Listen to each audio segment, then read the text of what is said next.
Good morning, everybody. This is News Now Wyoming, bringing you another episode. This one is a case that I read about in passing in part of a larger story where the female involved here, her female relative who's 28 years old, pleaded guilty, and it mentioned that there's a federal lawsuit, so I wanted to look it up to find out what was going on. So here we go. This is Jane Doe versus the City of Gauley Bridge and Larry Allen Clay Jr. individually as a member of the Gauley Bridge Police Department. Now I'll tell you guys straight up front, you're gonna hate me when you hear the story. There is no case against the city. Individually, as a member of the Gauley Bridge Police Department, I don't see a case against him as a member of the Gauley Bridge Police Department. I do see one individually against him, but I don't see a city case, and we'll talk about that as we discuss this lawsuit. So this did happen in West Virginia. But let's go ahead and talk about this. So she's demanding a jury demand. Jurisdiction is proper.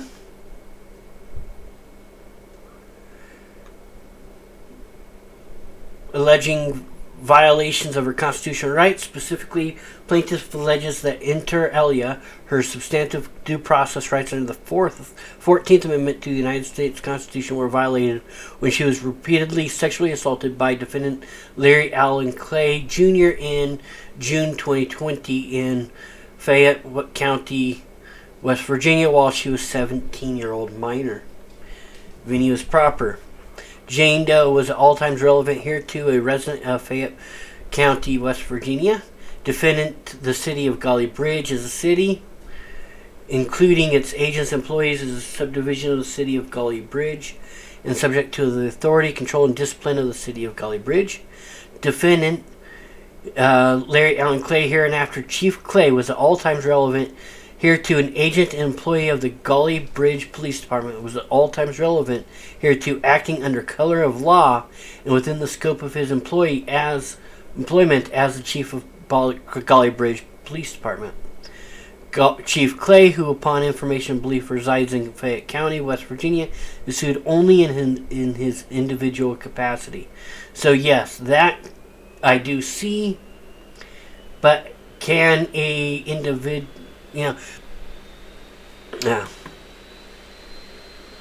defendants are sued up to the limits of the insurance policy that provides liability coverage for their actions. Plaintiff hereby incorporates by reference the allegations contained in paragraphs 1 through 8 as though fully set forth herein. And I do want to make it clear that the female that she's going to be talking about has pled guilty to a few crimes, and the police chief here has pleaded not guilty. He is no longer the police chief. At the time of the incidents giving rise to this complaint, plaintiff was a 17-year-old minor. At the time of the incidents giving rise to this complaint, plaintiff lived with or was otherwise in the custody of her ex-stepfather, Charles Legg, and his wife, Krista Naylor Legg. Miss Naylor Legg. Upon information and belief, in and around April-May 2020, Naylor Legg began having an extramarital affair with Chief Clay, which has nothing to do with his job. I want you guys to keep that in mind as we read this. Does this have anything to do with his job? At some point thereafter, Chief Clay expressed to her that he was sexually interested in the plaintiff, even though he knew plaintiff was a minor. He expressed to Miss Legg that he would pay plaintiff to touch herself in a sexual way while he and Mrs. Naylor Legg had sexual intercourse. At some point prior to June 2020, while plaintiff was still a minor, she began taking cellular phone pictures of plaintiff's naked breasts and buttocks.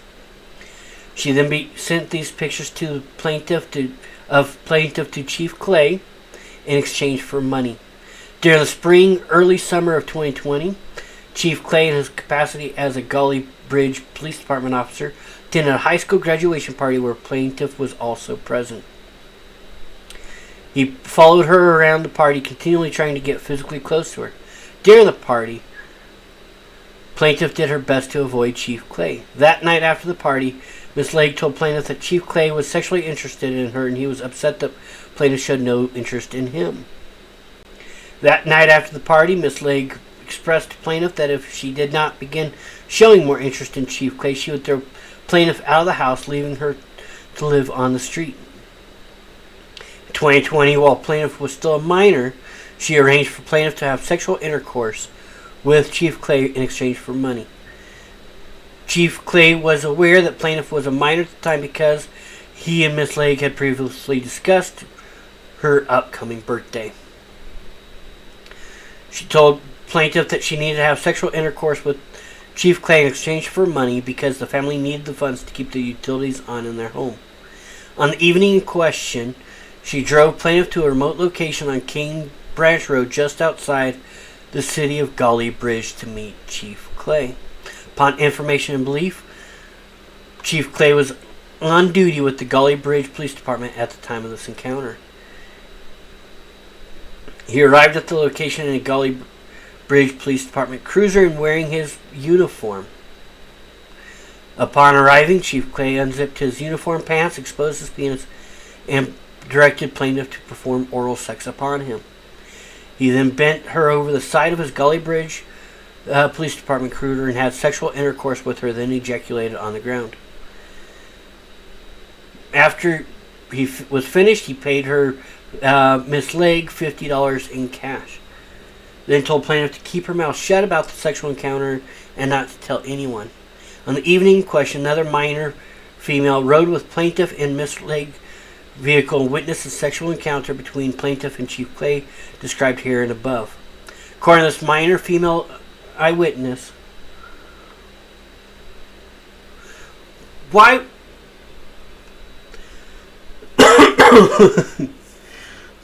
Miss Legg compelled plaintiff to have sexual intercourse with Chief Clay by telling her she had to do this and can't back out now. Later in June 2020, while plaintiff was still a minor, Miss Legg again arranged for plaintiff to have sexual intercourse with Chief Clay in exchange for money. On the evening in question, she drove plaintiff to the former Gauley Bridge High School to meet Chief Clay. The former Gauley Bridge High School currently houses City Hall and the Gauley Bridge Police Department. Okay, so because he's on duty, I still don't see this case against the city. I don't. Upon information and belief, he was on duty with the Gauley Bridge Police Department at the time of this encounter. However, if this happened in a city building, does Monell come into play? And I think Monell is still very important.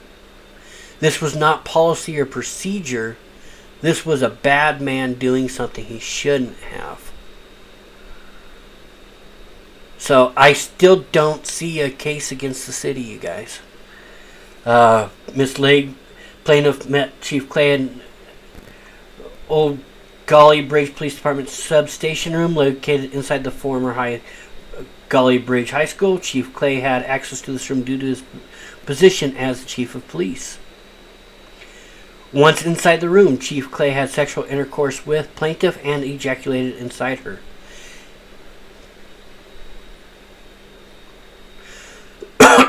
He asked to ejaculate inside plaintiff, and Miss Legg directed plaintiff over her objection to allow him to do so because Chief Clay was supposedly fixed. During this encounter, Chief Clay was in his Gauley Bridge Police Department uniform. After he finished, he paid Miss Legg $50 in cash. After Chief Clay finished, Miss Legg provided plaintiff some paper towels to clean herself with. After cleaning herself, plaintiff threw the paper towels in the corner of the room. In September 2020, plaintiff reported these horrendous events to the Fayette County Sheriff's Department.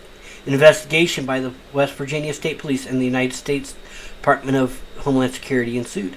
During its investigation, the Department of Homeland Security located the paper towels used by plaintiff to clean herself after the second sexual encounter with Chief Clay. The towels were found in the Gauley Bridge Police Department substation room located inside the former Gauley Bridge High School. The towels were tested by DNA. According to DNA results, the odds of plaintiff and Chief Clay being excluded as DNA matches for the substances found on the towels is approximately 1 in 3.9 trillion. On at least one occasion, Chief Clay, with the help of Miss Legg, arranged for another law enforcement officer to have sexual intercourse with plaintiff in exchange for money. On at least one occasion. If these happened to her, why not? Okay. Prior to the encounter, Chief Clay showed the other law enforcement officer naked pictures of plaintiff.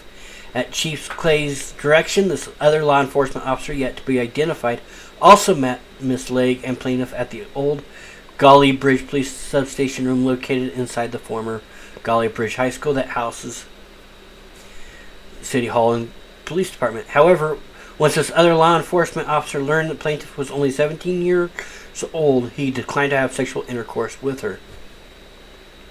On or around March 24th, 2021, charges were brought in the United States District Court for sex trafficking of a minor, conspiracy to commit sex trafficking on a minor. Upon information and belief, Chief Clay is no longer employed by the city of Gauley Bridge or the Gauley Bridge Police Department. So, due process. Hereby incorporates by reference the allegations contained in paragraphs through 55 as though fully set forth herein. Chief Clay, while acting under color of law and within the scope of his employment. I don't get that far. I don't, you guys. He wasn't acting under the color of law. She was threatened with being kicked out of her house, not for going to jail for some minor offense. He violated her constitutional rights by wantonly inflicting physical harm, as described here and above, during the sexual assaults that took place in June of 2020, resulting in damages to plaintiff. At all material times, Chief Clay was acting in his official capacity as a Gauley Bridge Police Department officer. The actions of Chief Clay described herein above violated the constitutional rights guaranteed to plaintiff under the 14th Amendment to the United States Constitution. Pursuant to West Virginia Code 29 by alleging violations of the United States Constitution, the West Virginia Governmental Tort Claims and Insurance Reform Act is inapplicable. I don't know what the West Virginia government tort claims are. The grotesque actions of Chief Clay described here and above were not taken in good faith, were objectively unreasonable, and were in violations of clearly established law. The grotesque actions of Chief Clay described here and above violated her right to liberty, bodily integrity, privacy, and personal autonomy. I agree with that, except he did it as a private individual. She was not threatened with legal action if she refused. If she was threatened with legal action, then yes, I would scream from the heavens that this violated her rights, but she wasn't. The grotesque actions of Chief Clay described here and above deliberately injured plaintiff in a way unjustified by any government interest. Grotesque actions of Chief Clay described here and above shocked the conscience. I agree. Were unlawful and unjustified. I agree. As a direct and proximate result of Chief Clay's wanton, unjustified, and unconstitutional actions, plaintiff suffered severe and permanent physical and emotional injuries and will seek compensation for past and future medical expenses and other economic and non-economic damages, pain and suffering, both in the past and in the future, and impairment of the capacity to enjoy life, both in the past and in the future, annoyance, aggravation, inconvenience, and mental anguish, both in the past and in the future. Yes, this is horrible. He should be fully prosecuted. Is the city liable? That's the question we always ask. And most of the time I tell you, no, the city's not liable. God, I wish it wasn't so.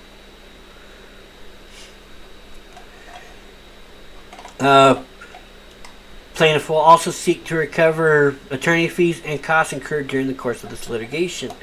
The actions of Chief Clay were reprehensible, willful and wanton, malicious, and in blatant disregard for the rights owed to plaintiff, thereby justifying an award of punitive damages to the extent such damages are recoverable under the applicable insurance policies. No, sue his ass in his personal, take everything he owns. Get $5 million from him. The city's insurance will pay. Of course they will. They can be dropped from the lawsuit and the city will still pay. I don't get it, but they will. Plaintiff hereby incorporates by reference the allegations made in paragraph 1 through 68. Chief Clay committed assault upon plaintiff by acting with the intention of causing harm or offensive contact, by causing plaintiff to reasonably fear such imminent harmful or such offensive contact. As a result of his harmful, offensive, and unjustified conduct, she's covered, same things, and same things. Battery. Yes, I agree. Committed battery. Okay. Negligence. Chief Clay owed a plaintiff a duty of care. While acting within the scope of his employment, breached his duty of care to plaintiff. Okay, this is the one that I could see the city. This is the only one that I could see the city being liable for. Negligence.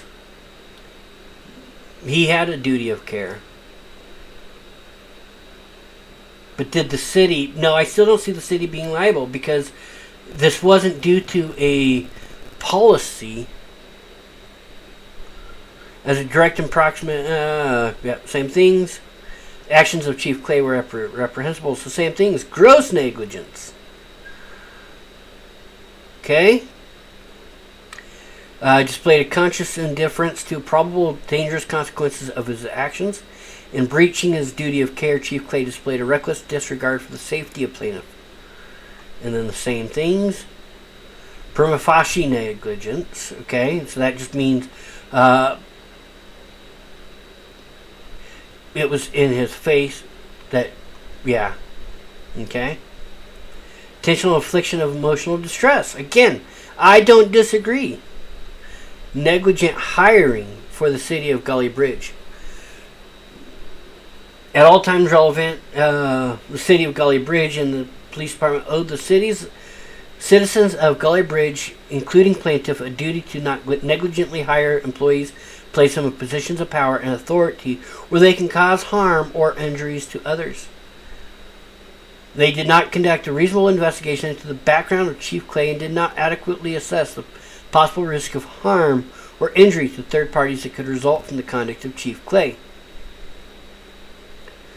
He had a history of prior negligent acts and misconduct when he was employed at Fayette County Sheriff's Deputy. He had conducted a reasonable investigation.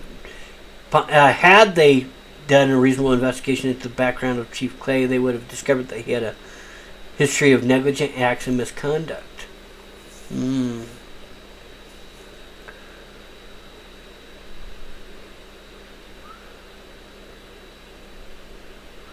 Maybe.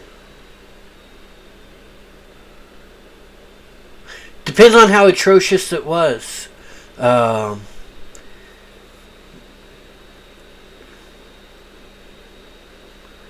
So the negligent act of the chief depends on what was actually in the records.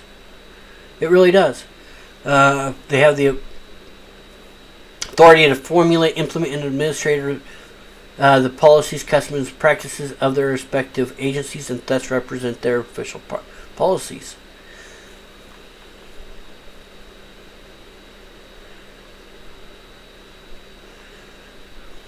Negligent supervision. I don't see this one. They hired him as the police chief. What could, if they didn't know about it, what could they have done to stop it?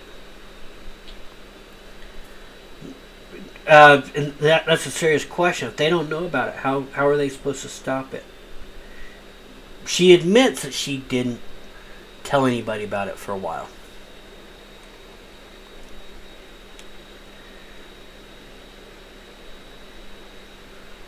Negligent retention.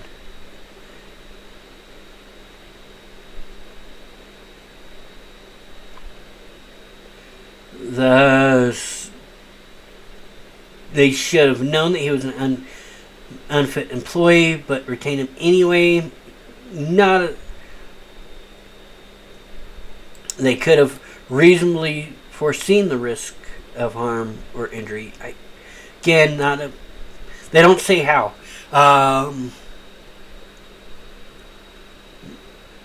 There's going to be a motion to dismiss, and they're going to have to respond on why they believe this. Have the authority to formulate, implement, direct result. Okay. Wherefore, yeah, you guys, I don't see the case against the city as being very strong. I wish otherwise. Because that's the only way that this young lady gets paid. God, and I hope this police chief rots in hell. Arrest him, keep him in jail, and do not isolate him from the other prisoners. But I don't see the city as doing anything wrong here. Maybe you guys know something I don't. I want to, but I don't. I don't see this against the city surviving past the motion to dismiss. Wherefore, plaintiff demands judgment in her favor against defendants in an amount to be proven at trial, together with pre-judgment and post-judgment interest for all damages recoverable under law, and blah, blah, blah, blah, blah. So there we go, you guys. What do you think? What the police chief did was horrible, and he is criminally charged for it. The kind of stepmother has pled guilty. Let's pull up that story. So here, a woman agreed to $50 payments to allow Gauley Bridge's then police chief to twice rape a teenage family member, federal prosecutors claim. The ex-chief was also arranged an encounter with the girl and one of his officers, who declined after her learning her age, according to a federal lawsuit. Clay had been and that's the paragraph that got me looking for it. He had been having an extramarital affair with Miss Legg, who pleaded guilty Wednesday to conspiracy to traffic her family member, according to the lawsuit. A criminal complaint says Clay twice raped the 17-year-old girl wearing his uniform during the first encounter in Cane Branch, just outside of Gauley Bridge, where he arrived in a police cruiser. Drove the girl to meetings, providing... So...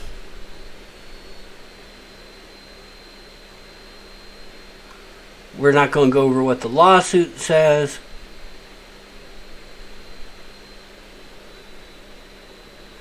So again here, Naylor Legg told the girl the following night that she'd be thrown out of the family room if she did not show more interest in Clay, the lawsuit says.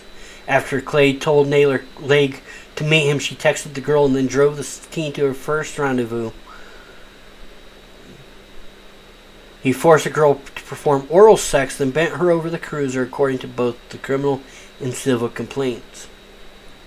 Another female minor rode to the encounter with the girl, hearing Naylor Legg tell the child she had to do this, and that she could not back out now.